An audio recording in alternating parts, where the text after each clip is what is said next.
제 나이는 현재 38살이지만 마음은 늘 20대 그날에 머무르고 있습니다. 저희 아버지께서는 공직자로 평생 나라밥 먹으면서 살아오셨고 전 그 가정의 3녀 중 막내로 시집갈 때 얼굴도 안 본다는 셋째 딸로서 사랑받고 자란 딸이었습니다. 남자라고는 모르고 여중, 여고, 여대를 다니다가 대학 때 친구 소개로 옆 학교 3살 연상의 남자를 만나 연애를 시작했는데 제 인생에 다시 없을 제 맘을 뒤흔든 그는 제가 진심으로 너무나 사랑하는 남자였어요. 그이도 저를 사랑했고 저희는 대학을 졸업하자마자 바로 결혼식을 올리기로 했습니다. 그 전에 부모님의 눈을 속여 일단 동거를 하기로 했어요. 매일매일이 행복했습니다. 아마 돌이켜보면 그 시간이 제 인생에서 가장 빛나고 온 맘을 다해 사랑할 수 있었던 시간이었습니다. 그러다 졸업식을 앞두고 뱃속 귀한 생명을 맞이하게 되었고 제 임신 소식을 들은 제 남자친구는 당황하거나 불안한 기색 하나 없이 고맙고 사랑한다는 말로 절 안심시켰어요. 그는 저를 위해 제 임신 소식과 함께 저희 부모님을 찾아와 결혼 허락을 구했고 어차피 전부터 잘 알고 있었던 터라 저희 부모님은 저희를 축복해 주셨습니다. 우리 딸 잘 부탁하네.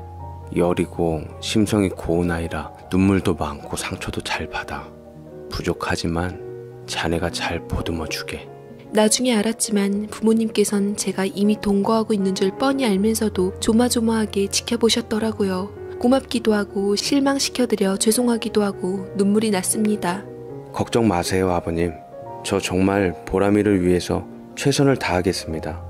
아버님께서 막내딸을 지켜주셨던 그 마음 저도 꼭 지켜줄게요. 그렇게 해서 저희는 양가 결혼 허락을 받고서야 마음을 놓으며 편하게 신혼생활이나 다름없는 생활을 이어가게 되었고 그 사이 남자친구는 취업 소식을 들려주었습니다. 뱃속 아이도 있겠다. 남자친구 직장 얻었겠다. 세상의 모든 기쁨은 우리 것인 것만 같았어요. 허나 그렇게 영원할 것만 같던 행복은 우리를 배신했습니다. 한참 결혼식 준비를 하고 있었을 때 식 올리기 전 가까운 펜션에 머리 식힐 겸 놀러간 게 화근이었어요.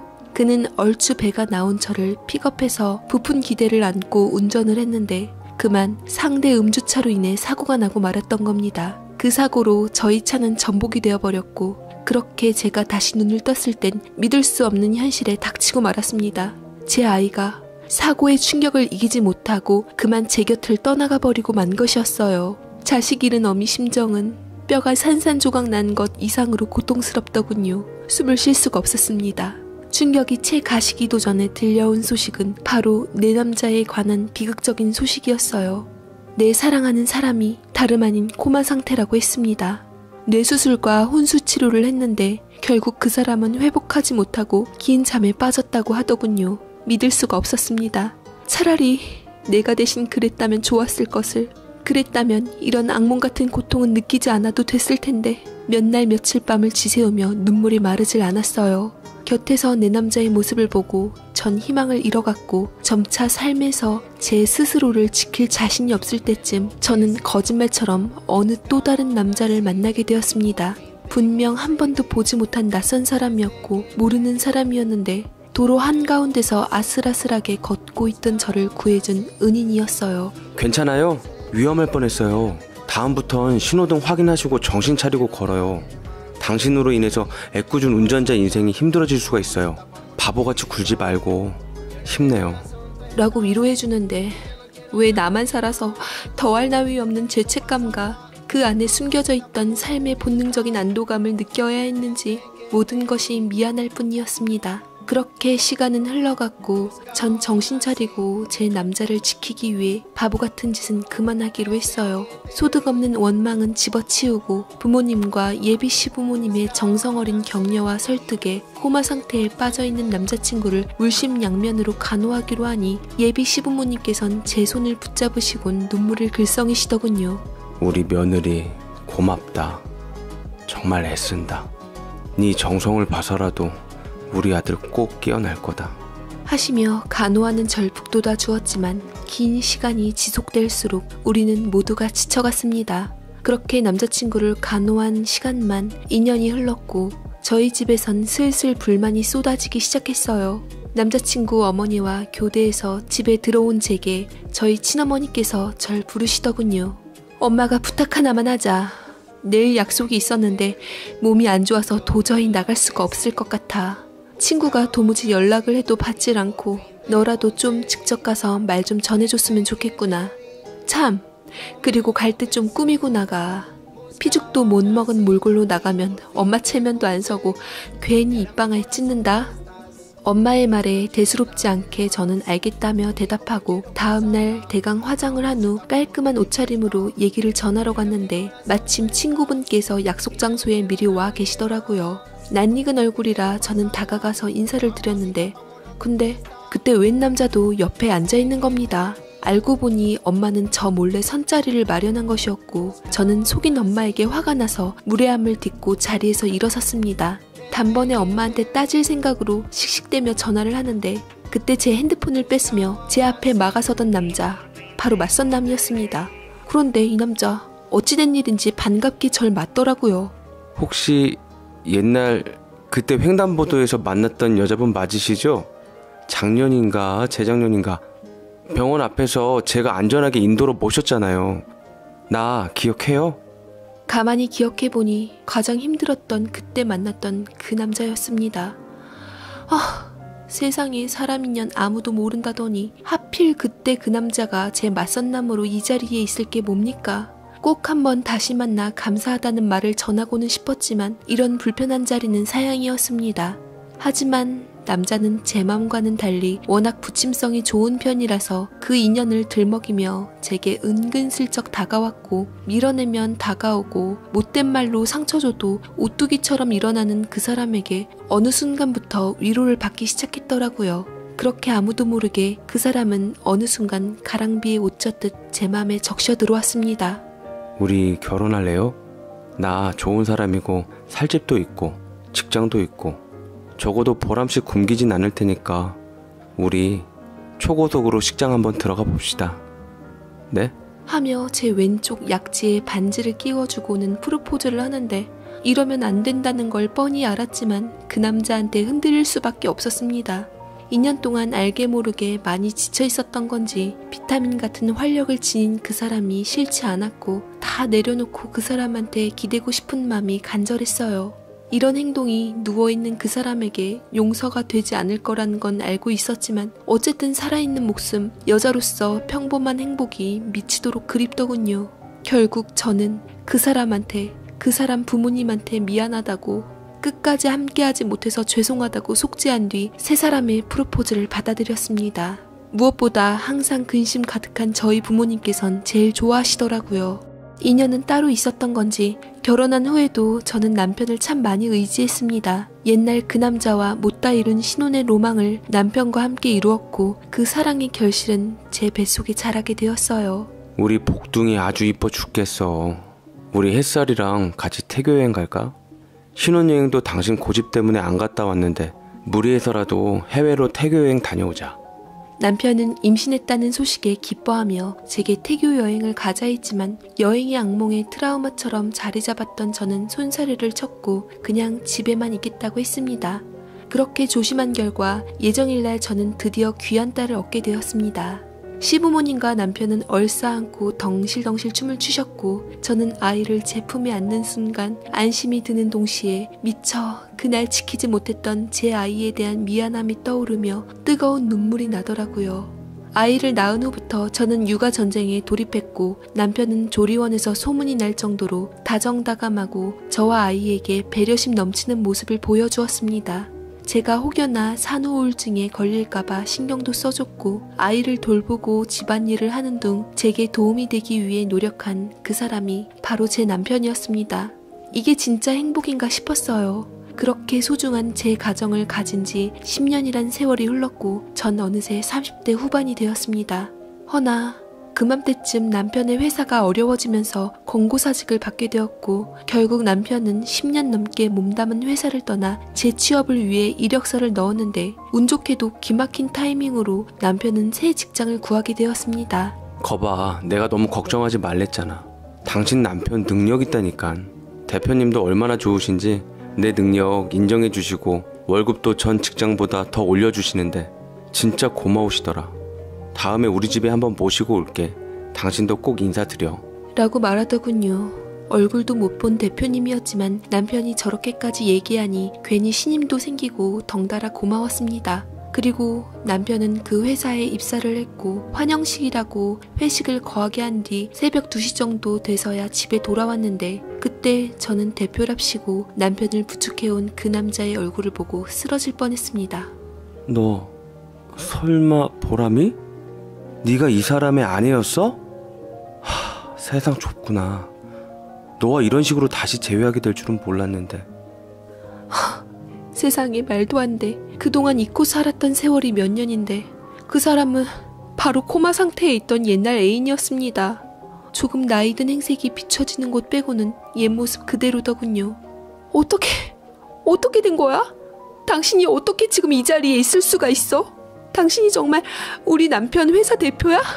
아니, 그보다 언제 깨어난 거야? 대체 어떻게 된 거냐고. 번듯한 남편 직장의 대표로 나타난 그 사람은 제가 첫 아이를 낳을 때쯤 기적적으로 몸이 회복해서 의식을 찾았다고 하더라고요. 극히 드문 경우라 정말 기적으로밖에 설명할 수 없다고 말했는데 깨어나자마자 저부터 찾았다고 합니다. 허나 제 소식과 뒤늦은 인지한 아이 소식에 그 남자는 절규했고 사고에 대한 트라우마까지 겹쳐 정신적으로 심리치료를 받다가 어느 정도 회복되었다고 해요. 결국 모든 걸 잊기 위해 새 출발하기로 맘먹고 아버지와 같이 사업을 시작하게 되었는데 하늘이 도왔던 건지 사업이 잘 되어 성공했고 번듯한 회사 사장님이 되었다고 하는데 처음엔 놀라웠지만 그렇게라도 잘된 모습을 보니 좋았습니다. 다만 강산도 변하게 한 시간에도 불구하고 제 가슴은, 제 마음은 그 남자에 대한 사랑을 기억하고 있었어요. 우리는 그날 밤 내 남편과 아이가 자고 있던 보금자리에서 밤새 얘기를 나눴습니다. 죄책감에 한참을 통곡하며 구구절절 제 사정을 변명에 가깝게 쏟아내었는데 그 사람은 오히려 미안해하는 절 보듬어 주더군요. 널 한 번도 원망한 적 없었어. 나라도 너와 똑같은 선택을 했을 거야. 아니, 그래도 넌 2년간 날 간호하며 지켰지만 난 그 전에 떠났을지도 몰라. 그러니 절대 미안해하지 말고 여태 그랬던 것처럼 쭉 행복해도 돼. 나도 좋은 사람 만나고 있고 우린 앞으로 계속 낯선 사람인 거야. 알았지? 그는 자신에게 좋은 사람이 있다는 것을 밝히며 제게 확실하게 선긋기를 했고 저는 무슨 미련이 남았던 건지 내심 마음이 좋지만은 않았습니다. 그렇게 옛 남자를 보내고서 마음을 종잡을 수가 없더군요. 남편은 눈치도 없이 계속 회사 대표 자랑만 하고 저는 그놈의 대표님밖에 모르냐고 괜히 화를 내며 분풀이를 했습니다. 남편이랑 아이밖에 몰랐던 제가 이렇게 지난 사랑에 대해 후회하고 흔들릴 줄은 몰랐습니다.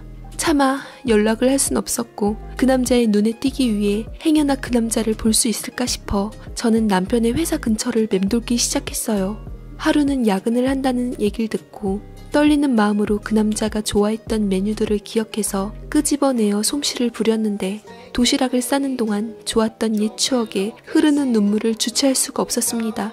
이러면 안 되는데 나도 가정을 가지고 있고 그 남자도 좋은 사람을 만난 이 와중에 대체 무슨 기대를 하는 건지 모르겠지만 그래도 그가 참 보고 싶었습니다. 정성껏 준비한 야식을 갖고 갔는데 이 무슨 운명의 장난인 건지 하필 그와 결혼하기로 한 여자도 그 남자를 위해 야식을 가져왔더라고요. 우와, 무슨 쌍둥이 도시락도 아니고 어떻게 메뉴가 이렇게 똑같을 수가 있죠? 계란 잔뜩 넣은 김밥에다가 과일도 방울토마토랑 청포도. 대표님이랑 대리님이랑 음식 취향이 같나 봐요? 저는 적잖이 당황했지만 남편은 분위기를 맞춰주려 식성이 대표님이랑 진짜 똑같은 것 같다고 둘러댔고 그런 상황에서 남편의 반응보다는 그 남자의 여자의 모습이 자꾸만 시선 안에 들어왔습니다. 저보다 애때고 예쁘고 어린 여자친구였지만 묘하게 저와 닮아 보이는 구석이 있었습니다. 속이 뒤틀리는 게 질투심이 일었어요. 참으로 웃긴 감정이었죠. 거기다 그 여자는 때마침 직원들 모인 김에 청첩장을 돌리더군요. 딱 한 달 정도 뒤에 그들의 결혼식이었습니다. 청첩장을 보자마자 심장이 쿵 떨어지며 차마 그 자리에서 축하해줄 자신이 없어 아이 핑계를 대어 피하게 되었어요. 이상하게 사무실을 빠져나오면서 왜 눈물이 났는지 알 수가 없었습니다. 먼저 배신한 건 저인데 여자로서 행복 찾자고 코마 상태의 그를 저버린 건 저인데 이제와 무슨 염치로 그 사람에게 남편과 아이에게 죄받을 마음을 품은 건지 부끄럽더라고요. 그때 그는 분명 제 심정을 알았을 텐데도 제게 연락 한 통, 문자 한 통이 없었습니다. 그로서는 당연한 건데 왜 이렇게 신경 쓰이고 허하던지요. 이래선 안 되겠다 싶어 저는 문득 현실을 깨닫고 옛 남자가 제게 어떤 미련도 주지 않으며 끊어내었던 것처럼 저도 땀만 품지 않기 위해 노력했어요. 이미 먼지가 되어버린 가치없는 추억들, 행복했던 추억은 기억에서조차 떠올리면 안 될 극악무도한 추억이 되고야 말았습니다. 저는 그 남자의 뜻처럼 애써 평상시에 제 남편의 아내로 돌아왔고 남편에게 미안한 만큼 더 최선을 다하기 위해 노력했습니다. 그러던 어느 날 사고가 터지고 말았습니다. 바로 그의 결혼식 당일날 제가 몸이 아프다는 핑계로 결혼식에 참석을 피했는데 남편은 딸아이만을 데리고 결혼식에 간 것이었어요. 시간을 계속 보며 씁쓸한 마음을 달래고 있는데 그때 불현듯 남편에게 전화가 왔습니다. 여보, 미안한데 내가 급한 일이 생겨서 내가 애를 데리고 집까지 갈 상황이 못 돼서 그러는데 잠깐 결혼식장에 와서 애 좀 데리고 가줘. 진짜 급해서 그래. 다급한 목소리로 전화가 온 남편은 갑자기 남편이 맡은 업무가 삐걱거렸는지 바이어가 컴플레인을 걸고 나서서 당장 업무 보러 가야 할 상황이라 하더군요. 어쩔까 하다가 피치 못할 상황인지라 별수 없이 결혼식장을 찾게 되었는데 남편이 보이질 않았습니다. 연락도 계속 통화 중이고 행여 그 사람과 아는 사람을 마주칠까봐 싶어 조심스럽게 남편을 찾고 있는데 그런데 얘, 너 설마 보람이 아니니? 낯익은 음성에 저는 얼른 소리나는 쪽을 보았고 다름 아닌 그의 부모님께서 긴가민가한 채로 절 알아본 것이었습니다. 주변에는 친척들이 있었는데 아마도 결혼식이 끝나 이동하는 모양이었어요. 당황해서 손발이 후들후들 떨리더라고요. 옛일로 인해 죄인처럼 송구스러운 자세로 인사를 드렸습니다. 그러자 지난 일로 자신의 아들에게 등 돌린 제게 감정이 좋질 않았던지 소리를 치시더라고요. 너 여기가 어디라고 지금 온 거니? 재수없게 시리. 병상에 누워있던 우리 아들 버리고 혼자 잘 살겠다고 떠난 네가 이제 와서 무슨 자격으로 우리 아들 결혼식에 나타난 거냐고. 나가! 당장 나가라고! 하며 제게 달려드시곤 행여 제가 무슨 딴맘이라도 먹었을까봐 무서워 절 결혼식장에서 억지로 끌어내려 하시는데 제게 얼마나 악감정이 심하신지 악다구니를 쓰시니 홀 안의 모든 사람들의 시선 집중이 되고 말았습니다. 저는 창피하기도 하고 행여 남편이 볼까 싶어 후다닥 그곳을 도망치듯 빠져나오려 했는데 근데 계단 쪽에 바로 남편과 아이가 이미 그런 제 상황을 다 지켜보고 서 있더라고요. 남편은 통화를 하고 있는 상태로 휴대폰을 떨어뜨렸고 놀라 아무 말도 못하고 있었습니다. 저는 죄 지은 것을 들킨 것 마냥 찔려서 애도 내버려 두고 식장을 빠져나왔고 집에 돌아와서 이불을 뒤집어 쓰고 울었습니다. 잠시 후 아이 목소리가 나더라고요. 아이는 눈치가 빤했는지 자기 방으로 들어갔습니다. 그 이후로 며칠간 남편은 보이질 않았어요. 연락도 통 되질 않았고 시간이 지나니 남편이 걱정되어 직접 회사에 전화를 걸었습니다만 대체 식장에서 무슨 말을 들었던 건지 회사 사표를 쓰고 나갔단 소리를 들었습니다. 가슴이 답답하고 해명이라도 아니 변명이라도 하고 싶었습니다만 남편은 감감무소식이었습니다. 그리고 열흘 정도 지났을 때 남편이 집으로 들어왔습니다. 밥도 제대로 못 챙겨 먹었는지 해숙해져가지고 안쓰러워 보이더라고요. 간만에 본 남편이 반가워 달려나갔더니 무표정하게 절 직시하며 옆으로 지나쳐갔고 커다란 짐가방에 짐을 챙겼습니다. 남편을 붙들고 답답한 맘에 소리 질렀어요. 지금 뭐 하는 거야? 내가 얼마나 걱정했는 줄 알아? 그동안 대체 어디서 지냈던 건데 회사도 그만뒀다면서 간만에 집에 오자마자 또 무슨 짐을 챙겨? 거기 친척들이 그러더라. 너 회사 대표랑 예전에 동거하고 애까지 가졌었다고. 그러다 교통사고 나서 코마 상태가 된 회사 대표 버리고 나랑 결혼했다며? 나랑 만나고 있을 때 너 그런 말 전혀 없었었잖아. 대표가 의식 없이 누워있었다던데 너 살겠다고 사람으로서 어떻게 그런 짓을 해? 왜 화가 난 건데? 내가 그 남자랑 동거하고 애까지 가진 걸 속이고 결혼한 게 화가 난 거야? 아니면 내가 그 남자를 배신하고 당신을 택한 게 화가 난 거야? 둘 다. 적어도 네가 결혼하기 전에 그런 사실이 있었다는 건 솔직하게 말했어야 했던 거 아니야? 언젠가 술자리에서 회사 대표가 나한테 그러더라. 아내에 대해서 얼마나 아냐고. 술 취해서 당신이 자기 첫사랑이랑 많이 닮았다고 그런 언질까지 줬는데 난 아무것도 몰랐어. 그저 대표 앞에서 허허거리고 당신 앞에서 하하거리고 얼마나 멍청해 보였을까. 솔직히 말해봐. 그렇게 제외한 뒤 나 몰래 몇 번이나 만났어? 같이 죽지 못해 사랑한 사람 둘이 다시 만났는데 안 그래? 그런 적 없어. 억울해.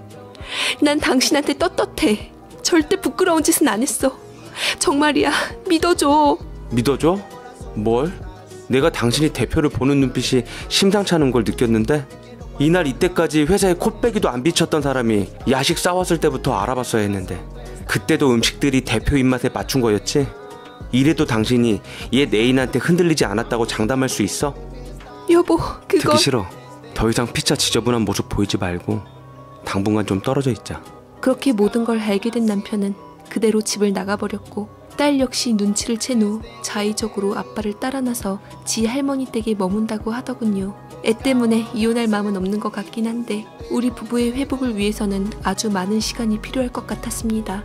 내가 그 사람의 간호를 했을 때보다 훨씬 더 가슴 아픈 시간이 기다리고 있었네요.